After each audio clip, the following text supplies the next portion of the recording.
कि इंसान तो वो भी है, फिर नौकर और मालिक में फ़र्क क्यों? कि इंसान तो वो भी है, फिर नौकर और मालिक में फ़र्क क्यों? वक्त तो सबका बदलता है, कि वक्त तो सबका बदलता है, फिर गुलामी की जंजीरों में जकड़ने का रिस्क क्यों? तो फ्रेंड्स, मैं आपकी दोस्त सुधा सिंह दिव्यांगम चैनल से आप सबका स्वागत करती हूँ और आशा करती हूँ आप लोग स्वस्थ होंगे। तो फ्रेंड्स, आज मैं एक नई कहानी लेकर हाजिर हूँ, गुलामी। जी हाँ, गुलामी। तो मैं कहानी शुरू करती हूँ कि सदा कहाँ मर गया तू? शिव जी ने चिल्लाते हुए अपने नौकर को आवाज़ दिया, जो कि गमलों में पानी दे रहा था। सदा बोलता है कि जी मालिक, मैं आया, और वो दौड़ता हुआ अंदर आता है।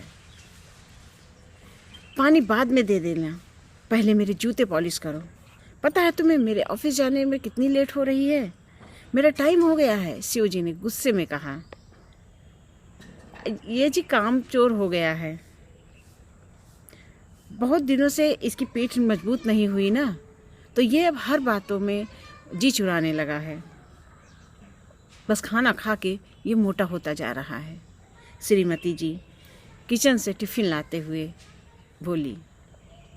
सदा चुपचाप से जूते साफ करने लगा और वो जूते साफ करके किचन में गया, बर्तन धोने लगा।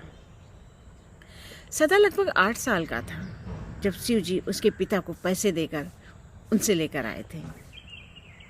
उस टाइम से वो उनके घर का पूरा काम करता था। छोटा सा बच्चा, उसके ऊपर काम का बर्डन कुछ ज़्यादा ही था। शिव जी की पत्नी सिर्फ खाना बनाती थी, बाकी काम वो सदा से लेती थी। जब तक वो छोटा था तब तक वो जितना काम कर पाता था करता था, लेकिन जैसे जैसे वो बड़ा होने लगा उसके ऊपर काम का प्रेशर कुछ ज़्यादा ही होने लगा। वो घर के सारे कामों को करता। वो बच्चा था, कभी कभी वो घर के बच्चों के साथ या मालिक के बच्चों के साथ खेलने लगता, तब शिव जी की पत्नी उस पर गुस्सा करती, उसे मारती पीटती और कहती कि मैं तुम्हें इसलिए नहीं लेकर आई हूँ कि तुम मेरे बच्चों के साथ खेलो। मैं नहीं चाहती हूँ कि मेरे बच्चे नौकर के साथ खेलें। मैं तुम्हें इसलिए लेकर आई हूँ ताकि तुम मेरे घर का काम करो, और तुम ऐसे नहीं आए हो, तुमको हम लोगों ने पैसे देकर हम लाए हैं। सदा का मन भी करता कि वो साहब के बच्चों के साथ खेले, उनके खिलौनों के साथ खेले। आखिर वो भी तो छोटा सा बच्चा ही था। उसका मन खिलौनों को देखकर मचलता था। गांव में उसके पिता बहुत गरीब थे, जिसकी वजह से उसने कभी भी अपने मनपसंद खिलौनों को उसे कभी मनपसंद खिलौने नहीं मिले।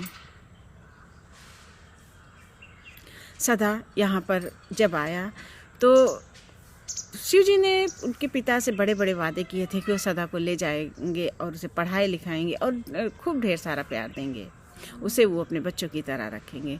लेकिन यहाँ आने के बाद सदा को हमेशा एक नौकर की तरह रखा गया। उसके रहने का इंतज़ाम अलग कमरे में कर दिया गया। वो छोटा सा बच्चा कभी कभी रात में डर जाता था। सदा घर का सारा काम करता, और जब वो पढ़ने की बात करता तो मालकिन उसे बहुत तेज़ से डांटती कि हम तुम्हें यहाँ पढ़ाने के लिए थोड़ी ना लेकर आए हैं, हम तुम्हें यहाँ पर काम के लिए लेकर आए हैं। अगर कुछ गलतियाँ हो जाती, साहब के बच्चों से कुछ चीज़ें टूट जाती, तो वो सब सदा के ऊपर सारी बातें लगा देते, उसका इल्ज़ाम सदा के ऊपर लगा देते थे। सदा अपनी सफाई देता रहता कि मालकिन मैंने नहीं छुआ है, तो लेकिन फिर भी उसकी बात कोई नहीं सुनता था। उसे डांट भी पड़ती और मार भी पड़ती। सदा बहुत समझदार था। वो कभी गलती नहीं, जानबूझकर कोई भी गलती नहीं करता था। वो हर काम अपने टाइम पर करता था, लेकिन फिर भी शिव जी और उसकी पत्नी हमेशा उसे डांटते रहते थे। वक्त बीत रहा था, सदा अपने टाइम के साथ सदा भी बड़ा हो रहा था, और वो जैसे जैसे बढ़ रहा था उसकी मुश्किलें भी उसी के साथ बढ़ रही थी। गांव में उसके पिताजी को कभी कभार कुछ पैसे भेज दिए जाते थे, जिससे जब वो गांव जाना चाहता था तो मालिक कहते थे, शिव जी कहते थे कि मैं फ्री में मुफ्त में तुम्हारे पिताजी को पैसे यूं ही नहीं भेजता हूँ, मैं तुम्हारे काम के पैसे भेजता हूँ। अगर तुम गांव चले जाओगे तो तुम्हारा काम यहाँ पर कौन करेगा? और जब कभी भी वो गांव जाता तो उसके पिताजी भी अपनी मजबूरी का हवाला देकर वापस उसे भेज देते। उसका मन नहीं होता था, इसके बाद भी वो अपनी मजबूरी का हवाला देते थे, जिसकी वजह से उसे वापस शहर आना पड़ता था। कभी कभी सदा हताश सा हो जाता था। सारे काम अच्छे से करने के बाद भी मालकिन और मालिक उसे कभी भी प्यार के 2 शब्द नहीं बोलते थे। वो चाहता था कि अगर वहाँ पर वो रह रहा है तो उसे भी माता पिता का प्यार मिले। वो उनके प्यार के लिए हर संभव कोशिश करता था, लेकिन शिव जी और उनकी पत्नी ने कभी भी उससे प्यार के 2 मीठे बोल नहीं बोले थे। उसे हमेशा एक नौकर की तरह ट्रीट किया था। वक्त ऐसे ही बढ़ रहा था। शिव जी का बड़ा बेटा थोड़ा बहुत सदा को बहुत मानता था, पर घर में सदा की स्थिति एक नौकर के जैसे ही थी। धीरे धीरे वक्त आगे बढ़ रहा था। शिव जी के बड़े बेटे की शादी की बात चल रही थी। वहाँ पर कुछ लोग आए थे लड़का देखने, तो लोग वहाँ पर जब आए तो उनकी काफ़ी खातिरदारी हुई। वो लोग काफ़ी खुश थे कि बहुत अच्छे घर में हमारी बेटी का ब्याह हो रहा है। इसी बीच उन्हें किचन से कुछ आवाज़ें सुनाई दी। वो लोग जो पति पत्नी आए थे शिव जी के बड़े बेटे को देखने, तो उनकी पत्नी के मन में कुछ शक हुआ। वो अंदर घर देखने के बहाने अंदर गए किचन में, जहाँ पर शिव जी की पत्नी सदा को डांट रही थी और उससे कह रही थी, तुम नौकर हो, अपनी औकात में रहो। मेरे मेहमान आए हैं, उनके सामने ज़्यादा जाने की कोशिश मत करो। जितना कहा जाए बस उतना ही करो। ये देखकर जो पति पत्नी आए थे उनके मन में एक ख्याल आया कि ये लोग एक नौकर के साथ हैवान की तरह व्यवहार कर रहे हैं, एक जानवर की तरह व्यवहार कर रहे हैं। सारी बातें तय हुई। शिव जी के परिवार को दूसरा परिवार बहुत पसंद आया, लड़की वालों का परिवार बहुत पसंद आया। तो शिव जी ने कहा, तो हम क्या बात पक्की समझें?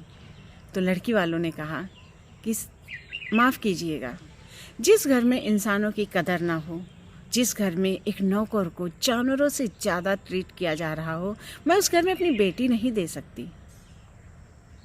हम लोग आपके व्यवहार को, आपके रुतबे को देखकर आए हैं, लेकिन यहाँ आकर आपका व्यवहार हमें दिखाई दिया। मैंने आपकी मिसेस को एक नौकर से बुरा बर्ताव करते हुए देखा। आज जो व्यवहार आप अपने नौकर से कर रहे हैं, कल आप वही व्यवहार मेरी बेटी से भी करेंगे। तो माफ़ कीजिएगा, मैं इस घर में अपनी बेटी नहीं दे सकती। वो लोग नाराज़ होकर वहाँ से चले गए और यहाँ इधर शिव जी और उनकी पत्नी को पछतावा हो रहा था कि किस तरह उन्होंने एक अच्छा रिश्ता अपने हाथ से खो दिया। तो फ्रेंड्स, मेरी ये कहानी जो मैंने खुद ही लिखी है यहीं पर समाप्त होती है। गुलामी। तो हाँ, गुलामी। क्या हम कोई नौकर अगर रखते हैं तो उसे गुलाम बना कर रखते हैं? नहीं ना। हमें कभी भी ये नहीं सोचना चाहिए कि हम मालिक हैं तो हम उससे चाहे जितना काम कराएं, चाहे जितना उसको परेशान करें। ये गलत बात होती है।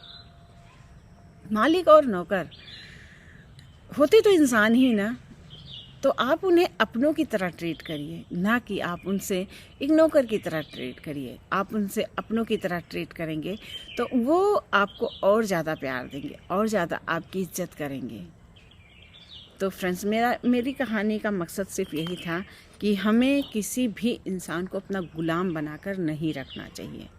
किसी भी, अगर हमने नौकर रखा है, हम सक्षम हैं नौकर रखने के लिए, तो हमें उस इंसान को भी अपने घर का ही एक सदस्य समझना चाहिए, ना कि उसे ना कि उसे जानवर समझें, जाके उससे मारे पीटे, ना कि उससे बुरा बर्ताव करें। हाँ, गलतियों पर हम डांट सकते हैं, उसे समझा सकते हैं, लेकिन मारना पीटना ये तो बिल्कुल गलत बात है। तो वो भी तो इंसान होते हैं, वो भी आपके प्यार के भूखे होते हैं।